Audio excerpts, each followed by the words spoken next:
have a pint, and shut the f*** up.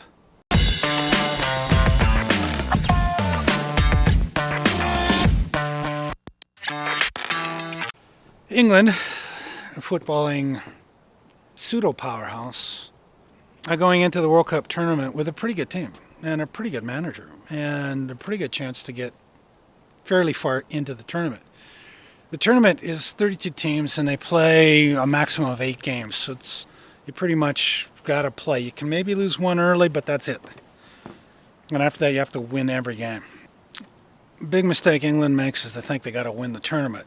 No, you don't really. You get yourself into the final 8. You work like crazy to get to the final 8, and then you roll the dice. Asking a team to guarantee a win in a World Cup tournament is nuts. It binds them up tighter than a drum. The team that handles it the best always has been the Germans, and they've got a phenomenal team this year, and they'll do the German thing. They'll go out there and machine people, and they're huge, and they'll be great, okay? But do they win? Nope. They ain't going to win this year. Somebody else is going to win. They won last time, but they'll not win this time. Argentina won't win because, well, they freak out. England, in this particular tournament, there's a lot of movement, and England could potentially win, but they won't. And the real reason won't be the players, it won't be the management, it'll be England itself. England goes nuts on its team and terrifies them with their reaction. So the English players have said, okay, we play for England, but we live in great fear of our own people because we come back from the World Cup tournament and they're just going to rip us to pieces. And England does an industrial rip-apart thing with their players, and they just trash them. So they go in scared to start with. They're scared to fail. And they fail pretty good. The biggest thing with England, people in England themselves, their media, the people themselves could keep their poop shooby together, they would have a really good chance. So England, if you really want to win this tournament, let's adjust your expectations and get them into the real zone. The team gets to the top 8, final 8, they roll the dice. You take what you can get out of that final 8. You go like hell for the final 8, right? You go like hell. And if they get there, great, but lay off these guys on the grind.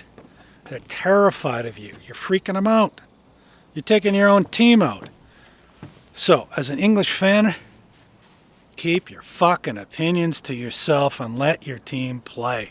You've lost enough. Take some quiet pills. Enjoy the hell out of the games. But stop bitching, stop moaning, and stop whining about your team. You got a decent team. You got a decent coach. Roll the dice. But when you roll the dice, have a pint and shut the f*** up. Let them play. This is a good team. You got a chance. The key here, though, is you guys put a sock in your mouth, let these guys play. And could we ignore the clowns like Alan Shearer, who thinks he knows how to win at that level when he doesn't? There's going to be a lot of noise in England. You got a good team. You got a good manager. You have a chance, but it's a chance. It's not like you're going to win the thing. And it wouldn't be sporting if you're guaranteed that anyway.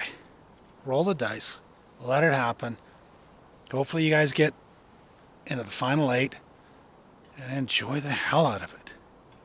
Enjoy it and don't bitch about it. You finally got a good team. You got a reasonable chance. Zip it up. Drink it up, enjoy the hell out of it. You got a good team this year. Enjoy it.